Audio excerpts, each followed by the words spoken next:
story we've been told about God is incomplete. For millennia, we've been led to believe that spirituality began one way, when in fact, it was rewritten to erase who came before. If you feel like there's a gap in the official narratives, you're in the right place. This video will unearth what was forbidden, the time when the world was not ruled by a single God, but by dark and powerful deities. Before we begin this journey, subscribe and like. Doing so will not just support the channel, show that you have the courage to look at the past without the lens of censorship. Get ready to unlearn what you were taught. In time immemorial, when the earth was still woven with the fabric of dreams, the dark gods walked among men and women, their voices echoing across the vast savannas, resounding like drums on full moon nights. The sky then was not a distant abyss, but a living tapestry where the stars danced to the eternal music of the ancestors. In those days, every mountain, river, and tree was inhabited by ancient spirits, and wisdom flowed like waters from the great rivers that cut through the continent. Under the majestic shade of the baobab trees, these gods met in council. Obatala, the moulder of the world, with hands of clay and a look of infinity, sculpted the shape of men and creatures. At his side, Yemanja, the mother of waters, whose domain extended across oceans and seas, nourished life with her aquatic embrace. Thus, the cycle of existence gained shape and movement, while the cosmic dance continued, uninterrupted. The gods of war, such as Ogun, Lord of Iron and Fire, forged the destinies of men with powerful hammers, while Zango, with his thunder axe, maintained justice and order. The sky trembled under his sacred wrath, and the people revered his strength, for they knew that without order, chaos would devour creation. There were also those who took care of fertility and growth. Oshun, goddess of rivers and beauty, danced among golden fields, her presence bringing abundance and love. She was the one who whispered to the hearts of men, incited passions, and ensured that the cycle of life would never be broken. Thus each living being was a thread in the infinite web woven by the gods, intertwined in harmony under the ancestral sky. But it was not just benevolence that emanated from this pantheon of forces. The gods, in their wisdom and power, also brought trials. There were times of drought when the earth cried out for rain and the people turned to the heavens in supplication. There were wars and conflicts, the fruits of disputes between kingdoms and tribes, where blood fertilized the soil and new beginnings emerged from the rubble of the past. These gods, in their splendor and complexity, shaped not only the physical world, but also the spiritual fabric of civilizations. They were invoked in sacred rituals, in dances under the light of the stars, in songs that evoked ancient times when the divine breath was still fresh in the air. The ritual masks, adorned with golden shells, were symbols of their presence, and the drums spoke with voices that only the heart could understand. And so, under the watchful eye of the dark gods, civilizations flourished. People built cities that were reflections of the cosmos, mirroring the divine order on earth. They erected monuments that defied time, and their stories, intertwined with myths and legends, were passed down from generation to generation in an unbreakable chain of memory and faith. In this rich and vibrant world, time flowed like the great river that never ceases. Hebrew traditions, still distant, had not emerged to change the course of destiny. Each dawn was a new offering to the gods, and each dusk a reminder of their eternal presence. And so, under the cloak of time, the dark gods continued to rule, their voices echoing in the depths of the human spirit, guardians of a world that did not yet know the word monotheism. At the dawn of forgotten civilizations, when the sun rose over the African vastness and its golden lights touched the tops of the sacred mountains, the black gods, in their infinite wisdom, wove the destinies of men and women through priest-kings, imposing figures who walked between the mundane and the divine. These rulers were not mere mortals, but rather living incarnations of heavenly power, chosen by the invisible hand of the gods to guide the people in harmony with the earth and the cosmos. The thrones upon which these priest-kings sat were not just symbols of earthly power, but portals to the sacred, connecting the world of men with the realm of the gods. Covered in gold and rare stones, their crowns shone like fallen stars, reflecting the light of the ancestral spirits that guided them. In their hands, scepters carved in the shapes of totem animals, each representing a force of nature or a divine ancestor, instruments of command and symbols of their immaculate authority. In the fertile lands of the Nile, where the rivers snaked like veins in an immense body, the pharaoh reigned not just as a leader, but as a living god, son of Ra, the eternal sun. In Kush, where the mountains kissed the sky, ebony-skinned kings erected obelisks that touched the clouds, monuments of stone that spoke of the power of those who ruled with a righteous hand and a revered heart. And still further west, among the savannas and dense forests, the kingdoms of Mali and Songhai flourished, their cities pulsating with life and commerce under the invisible protection of gods who walked alongside men. The color black, in all its depth and mystery, was seen as the essence of primordial power, the source of all creation. In the darkness of the night, when the world rested under the starry mantle, men contemplated the firmament and saw in it the reflection of the primordial waters of Nun, the cosmic ocean from which everything emerged. Thus, the black skin of the priest-kings was a living testimony to this link with the sacred, a reminder that, even before the light, there was the fertile darkness that gave rise to the universe. These divine rulers were also guardians of ancient traditions and knowledge. In their courts, sages and griots narrated stories from past eras, preserving the memory of the people in songs and poems that echoed the power of ancestral words. Education was a sacred gift, passed down from generation to generation, like a river that never runs dry, flowing uninterruptedly through time. The secrets of the stars, the mysteries of herbs, and the power of sacred names were taught through ceremonies and rituals, where the visible and invisible worlds intertwined in perfect harmony. Through these leaders, the dark gods maintained order in the world, ensuring that the cycle of life, death, and rebirth continued uninterrupted. Wars, when they arose, were not merely conflicts of land or power, but rather cosmic battles, reflections of struggles waged in the celestial realms, and when peace reigned, it was a mirror of the perfect harmony between gods and men, a time of abundance and flourishing, where the fields were filled with crops and the rivers overflowed with fish. Thus, under the rule of the dark gods and their earthly avatars, the ancient world flourished into a rich tapestry of life, culture, and spirituality. And even though the winds of time brought inevitable changes, in each human heart remained the seed of the divine, ready to germinate and remind everyone of the eternal power that dwelt at the core of their existence. When the firmament spread like an embroidered blanket of stars, and the earth pulsed with the ancient rhythm of hidden drums, the sound of a new presence echoed across the horizon. Yahweh, the god of storms and winds, emerged from the shadows of the desert, carrying with him the fury of the elements and the desire to assert himself in a world already full of divinities and mysteries. The arrival of this lonely god, in search of a people he could call his own, marked the beginning of a new era, an era of cosmic conflicts and spiritual transformations. In the lands where rivers met deserts, Yahweh found the descendants of Abraham, a people who wandered between kingdoms and cultures, carrying with them legends of ancient patriarchs and promises of a promised land.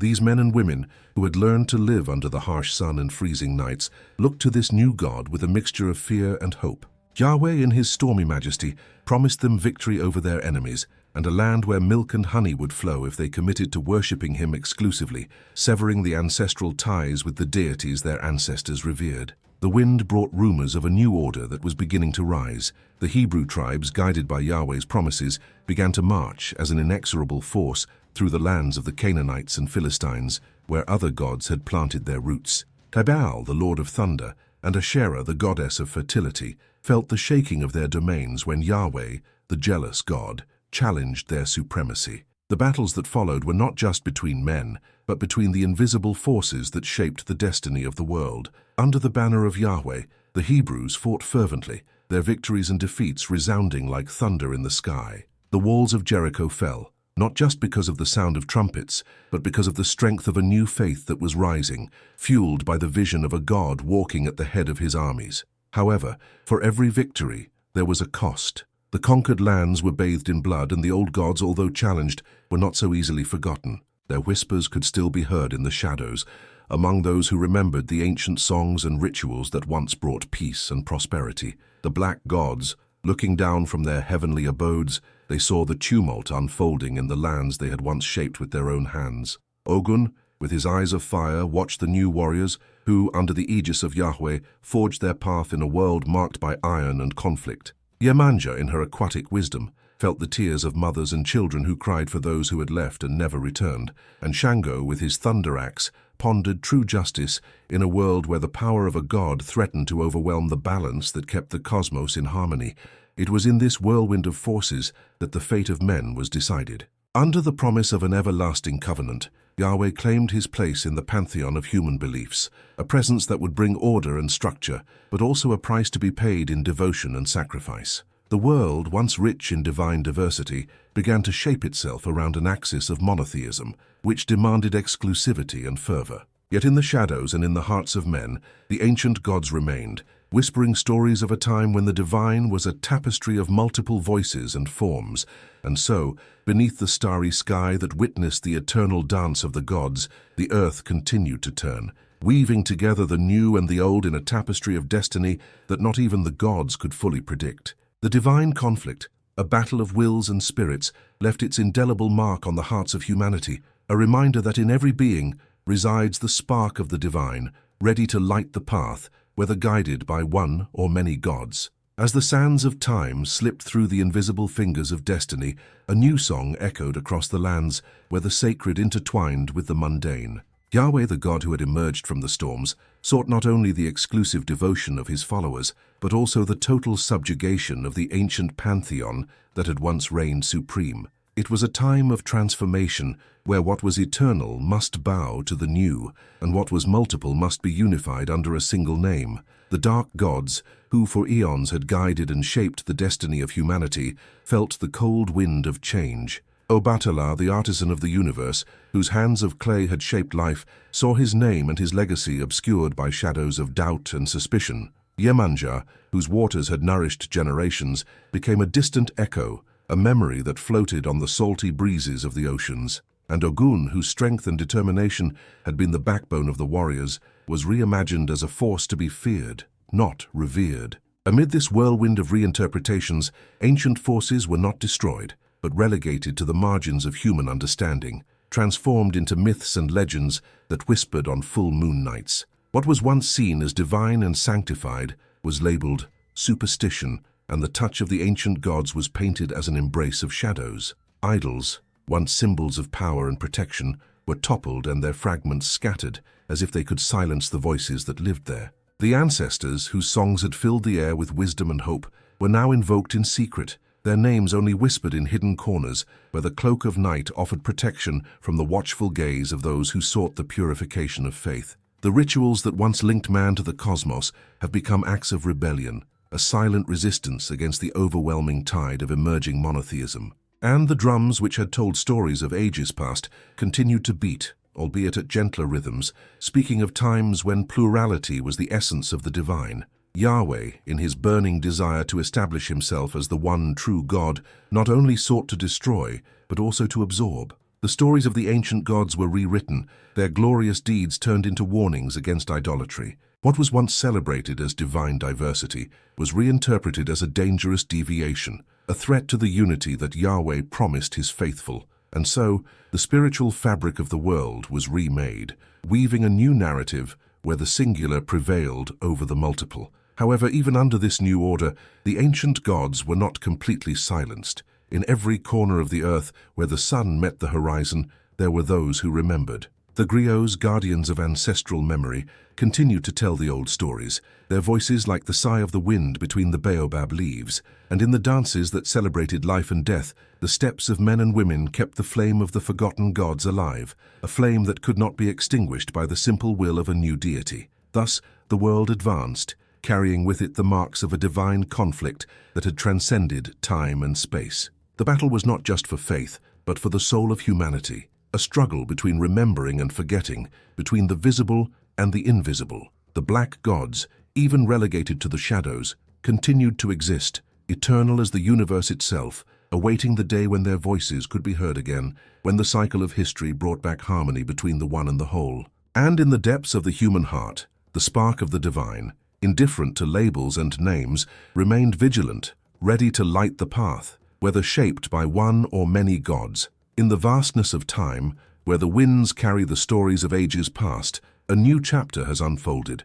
bringing with it the shadow of willful forgetfulness. Under the eternal sky, where the stars whisper ancient secrets, the mantle of the sacred, once woven with African threads, was stripped of its origin by the invisible hand of those who rewrote the spiritual destiny of humanity. The tapestry of the cosmos, which once shone with the diversity of African deities, found itself redirected, its weaves altered by forces that sought to erase the ancestral shine of the black gods. The erasure of the African origin of the sacred was not an action of chance but a calculated movement, a dark dance where ancient knowledge was submerged in the waters of oblivion. The biblical narratives, emerging with the force of an inexorable tide, moved the center of the spiritual world beyond the African continent, erecting new axes of devotion that ignored the deep roots of the soil that had first nourished the divine. The symbols and stories which drew from the wellspring of African wisdom were transmuted, their true sources hidden beneath layers of interpretation that served the new paradigm.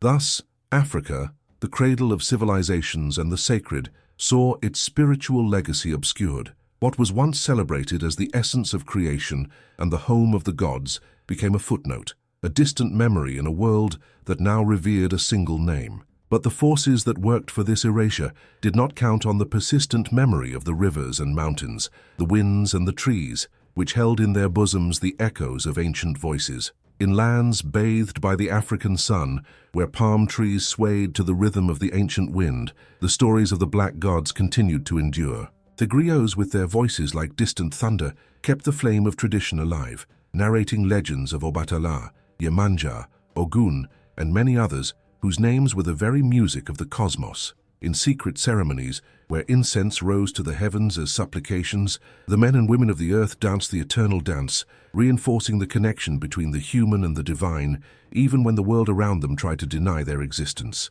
The strategy of erasure met resistance not just in Africa, but everywhere where people refused to forget their origins. In every heart that kept the spark of the divine multiple alive, the message of the black gods resonated like a distant drum, reminding us that before monotheism, there was a time of plurality and harmony. Oral traditions passed down from generation to generation became the shield against oblivion, protecting the essence of a past that, although obfuscated, could never be completely erased. And so, as the world shaped itself around a new spiritual order, Africa stood as a silent testament to its own splendor. Even if his contributions were relegated to the shadows, his influence could never be fully eradicated. The land that first saw the birth of the gods continued to pulsate with the creative energy of the universe, keeping in every stone, in every drop of water, the stories of a time when the sacred was as vast as existence itself. The erasure of the African sacred was ultimately an attempt to reconceive the world, to impose a single narrative on the rich and diverse tapestry of the divine.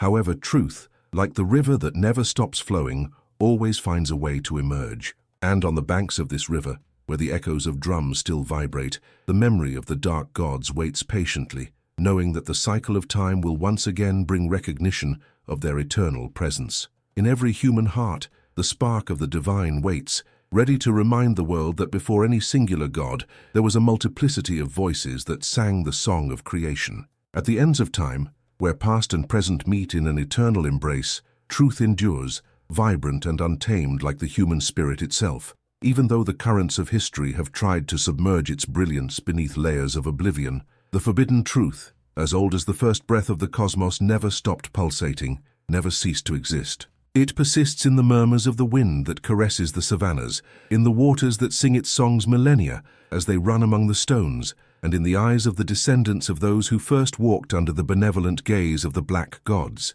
These gods, whose majesty echoes through the ages, were more than simple figures of power. They were the very essence of creation, the foundation on which humanity built its first civilizations. Obatala, Yemanja, Ogun, Zango, and so many others not only ruled the world, but shaped the very spiritual fabric of existence, weaving a rich and multifaceted tapestry that reflected the infinite beauty of divine diversity. And so, even as temples were reduced to ruins and accounts were rewritten to serve new narratives, truth found refuge in unexpected places. In African myths, where each tale is a portal to the past, the deeds of these gods remain alive, preserved by the words of the elders and the songs of the griots. Their stories are stars in the vast tapestry of the cosmos, each a spark from a time when the sacred was a communion of many voices. In oral traditions that stand the test of time, the secrets of the gods are whispered from generation to generation. In every chant, in every drumbeat, the presence of the dark gods is evoked,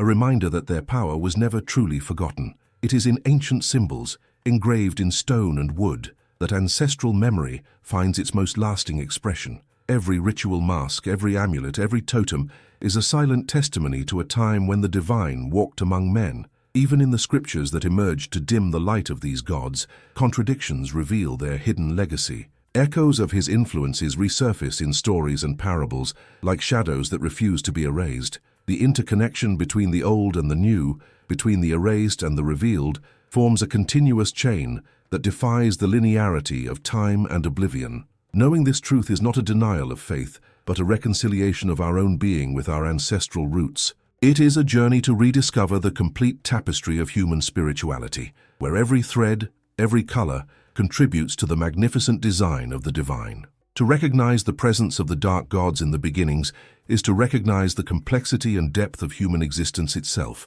an existence that cannot be fully understood without embracing the entirety of our spiritual heritage. Thus, the cloak of oblivion is slowly lifted, revealing a world where the plurality of the divine is celebrated and where every human heart carries the spark of those who came before. The forbidden truth is a call to memory, an invitation to walk alongside the gods who shaped our destiny, and a reminder that within each of us lies the ability to hear their voices again, to feel their presence, and to recognize their eternal impact on our journey through the cosmos. Beneath the stars that never cease to testify, the truth shines, eternal and indomitable, waiting to be rediscovered by those who have the courage to look beyond the veil of oblivion.